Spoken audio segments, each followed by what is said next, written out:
Hey friends, glad that you are here. Come in, give us a thumbs up, and if you have not subscribed to the channel, please do so. I was going to talk about something different today, but in the wake of the school shooting, it's kind of left me thinking about grief and grieving, the grieving process, and how we do it, as believers. Sometimes I think that we don't really know how to grieve or what to grieve. In 1 Thessalonians 4:13, it says, "Now we do not want you to be uninformed believers, those who are asleep or in death, those who have died, so that you do not grieve as those who have no hope." Another translation says, "So that you do not grieve like the rest of mankind who have no hope." I wrote a few notes down so that I wouldn't go down rabbit trails, and I just want to say what I want to say and then just kind of end it there. When I thought about the school shooting, my mind thought, how do you wrap your mind around a child being shot and killed under any circumstance? That's just something hard to swallow, to digest, to wrap your mind around. I don't even know what to say about that. But it got me thinking about the subject of grief and how we grieve. And I recently heard one pastor's wife, I guess this was coupled with the shooting, thinking about that. Before the shooting, I heard one pastor's wife say that she didn't know how to grieve, and she didn't know if it was okay for her to grieve because she's the pastor's wife, because she's in leadership, because of the stance that some churches or ministries take. There wasn't a clear-cut pathway. There wasn't something that said it's okay. Subconsciously, she felt like if I really allow my feelings to flow, am I dishonoring my faith? If I really allow my feelings to flow, will I maybe turn people away from the church? Because what happened was she lost her daughter. She lost her adult daughter. Someone came into her daughter's workplace and shot up the place, and her daughter was one of the victims and lost her life. And so this mom, who happens to be a pastor's wife, wants to be able to grieve the loss of her only daughter, but she doesn't really know how to do that. And I think that's a sad state of affairs for people who are in ministry, people who go to church. We should know how to walk through that process, as it says in 1 Thessalonians 4:13, so that you do not grieve as others who have no hope, which says to me that yes, you grieve, but there is a way to do it. And I don't mean a 1, 2, 3, 4, 5, 6 step to grieving, but it is saying that there is a process of grieving. It's okay to grieve, and everybody's grief process is different. I've heard some people say don't cry because they're in a better place, and they wear things like a badge of honor. They wear the fact that they don't cry like a badge of honor. Like, I buried whoever yesterday and I'm back here preaching in front of you today. Really? Really? And again, I know that people grieve in different ways. People grieve in different stages. And some people are, in a sense, in shock. Some people have to work through that process. That grief comes later. I get all of that. But I don't think that it is a standard for us to strive for, to say, I shook that grief off, that person I loved so much, I just let them go. And I'm okay. I'm walking through it. And really, you're not. Those feelings that we have, they don't go away. You try to stuff those feelings down, whatever feelings, and we're talking about grief today. But whatever feelings, if it's anger, if it's, frustration, whatever those feelings are, you stuff those feelings down and they're going to come up somewhere else, because feelings are alive and they deserve to be honored. They deserve to be dealt with. And I mean, when I say dealt with, sit in that process. How do I feel? Why do I feel this way?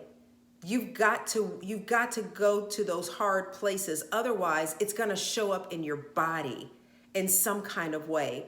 That stress that you stuffed down, that feeling of that mourning, that grief that you've stuffed down, it's going to come up in a disease in your body, in depression, not being able to sleep, or maybe eating too much, or just, it's going to come up because it's a live feeling. It's not going to go anywhere just because you stuffed it away and you decided not to cry. It's going to come up in your body. So deal with it. And it's okay. 1 Thessalonians 4:13 says that we grieve.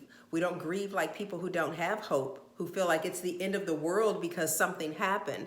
And it may be the end of that world, that perspective of the world. But because we have hope in God, there is a new beginning that we have the opportunity to walk into. But we have got to go through that process. Did you know that there are 5 stages to grief? It's a whole cycle. It's a whole process. 5 stages to grief that that medical doctors kind of talk about, wrap their minds around. We'll get to that. I was going to go into it, but we'll get to those. We'll cover those in another video. We'll get to the specifics of those. But the stages say to me that grieving is a process. Let me just go there. That's why I got these notes, so I don't go off on a tangent and make this really long. This is going to be short. Stages say to me that grieving is a process, and everybody's process is different. Some people have a long process, some have a short process. Some people have an intense process, some not so much. Sometimes the stages overlap. Sometimes you'll go through 2 stages and then you'll go back to stage 1, but everybody has a different process that they go through when they grieve. Some people's grief is visible, and some people, they grieve and it's more intimate or quiet. You don't really see it, but whatever the process, you know if you're stuffing feelings or if you're walking through the process. Only you know that. I encourage you to figure out how to walk through the process. And here's the thing, even as believers, it's okay to get help. It's okay to go and talk to someone. Give yourself permission, 1, to grieve. It's okay to grieve. It's okay to cry. It's okay to miss that person or that situation, that relationship, that job. It's okay to miss it. But also, 2, give yourself permission to get the kind of help that you need, whatever that looks like, whatever form that comes in. 1 Thessalonians 4:13 says we grieve, but we don't grieve like those who have no hope. We grieve like we've got someplace to go. We grieve like we've got more life to live. But I'm just going to sit here for a minute and cry because my heart misses that person or that situation or those circumstances or whatever we're grieving about. Some people grieve from the loss of a job. Some people grieve from the loss of even losing an animal, their fur baby. They grieve from because they've moved from a house that they've been in for so many years, and there's a grief process attached to that. And that is okay. Give yourself permission to say it's okay to grieve, and it's okay to reach out for help. I had the privilege of working in a funeral home, and the thing that I would say to the strong ones in the family, the ones who always have it together or seem to have it all together, is that it's okay to cry, it's okay to grieve, it's okay to be sad, it's okay to be heartbroken, it's okay to be confused and not know what the next step is. It's okay. And if you don't want your family members to see you cry, okay, that's fine.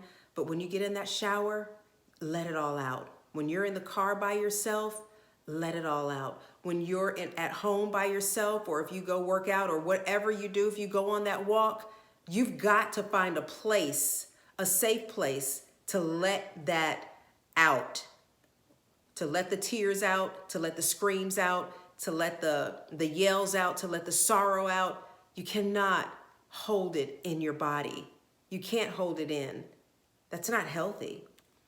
Also, grief comes in waves. Once you think you're over the hump and you're in a new place, sometimes grief will show up and we'll start the process over again. But that is okay. Give yourself permission to grieve in that new place. It's okay. It is okay.